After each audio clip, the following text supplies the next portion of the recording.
मेरे प्यारे बच्चों, आप सबके रिक्वेस्ट पे मैं लेकर आया हूं आप सबके लिए डीपीएसआरयू की काउंसलिंग में एडमिशन की प्रोसेस में कौन कौन से डॉक्यूमेंट्स की रिक्वायरमेंट होने वाली है, कंप्लीट डिटेल्स के बारे में यहाँ पे बात करने वाले हैं।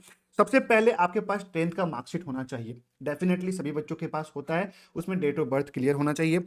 मार्क्स स्टेटमेंट ऑफ +2, इंटरमीडिएट या 12th क्लास, 10+2 कह लीजिए, इंटरमीडिएट कह लीजिए, या फिर आप 12th क्लास कह लीजिए, यानी कि 12th का मार्कशीट आपके पास होना चाहिए। बहुत सी स्टेट में मार्कशीट अलग मिलता है, पासिंग सर्टिफिकेट अलग मिलता है, तो इस बात का आप लोग को ध्यान रखना है मेरे प्यारे बच्चों कि आपको जो है अगर एक ही में है तो उससे काम हो जाएगा। अगर अलग अलग पासिंग सर्टिफिकेट और मार्कशीट मिला है तो दोनों आपको अरेंज करके रखना पड़ेगा। यहाँ पे माइग्रेशन सर्टिफिकेट आपके पास मस्ट होना ही चाहिए।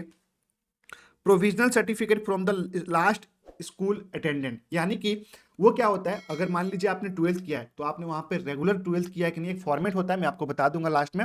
वीडियो को एंड तक देखिए, मैं लास्ट में आपको फॉर्मेट भी प्रोवाइड कर दूंगा। उस फॉर्मेट को आपको डिटेल फिल करा लेनी है, कौन उसमें जो है जहां से आपने +2 और 11th किया है वहां पे जाके आपको अपने डिटेल्स फिल करके प्रिंसिपल से साइन करवा लेनी होती है, ठीक है।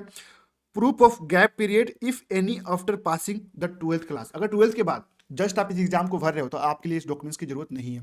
अगर 12th की आपको 1 साल 2 साल हो गया, बीच में गैप हो गया है, तो आपको एक गैप सर्टिफिकेट बनवाना पड़ता है। गैप सर्टिफिकेट आपका जो है नोटरी ऑफिस से बनता है, तो ये बात का ध्यान रखिए, वहां पे आपको जाके लिखवाना पड़ेगा नोटरी ऑफिस में कि भैया मैं 2 साल से नीट की प्रिपरेशन कर रहा था, फिर ग्रेजुएशन में एडमिशन ले लिया था, किसी कारण से पढ़ाई मेरी रुक गई थी, अब मैं जो है पढ़ाई शुरू करना चाहता हूँ।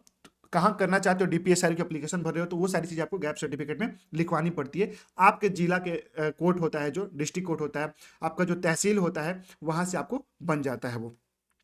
Character certificate from the school last attendance, अगर आपने 12th किया है तो वहां से कैरेक्टर सर्टिफिकेट आपको मिला होगा। अगर आपको कहीं से कैरेक्टर सर्टिफिकेट नहीं मिला है तो अभी कभी आप थाने में जाके कैरेक्टर सर्टिफिकेट बनवा सकते हैं।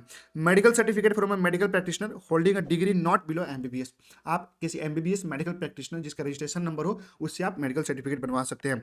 2 पासपोर्ट साइज फोटोग्राफ, ठीक है, एक्नॉलेज स्लिप, कास्ट सर्टिफिकेट, अगर आप ओबीसी से हैं, एससी से हैं, एसटी से हैं, आपके पास ईडब्ल्यूएस कैटेगरी है तो आपका उसके पास सर्टिफिकेट भी होना चाहिए। दूसरी बात, अगर आप ओबीसी से हैं तो आपके पास एनसीएल सर्टिफिकेट होना चाहिए, ओबीसी एनसीएल, तभी आपको ओबीसी के रिजर्वेशन मिलेगा, ठीक है, नॉन क्रीमिलियर बोलते हैं उसको।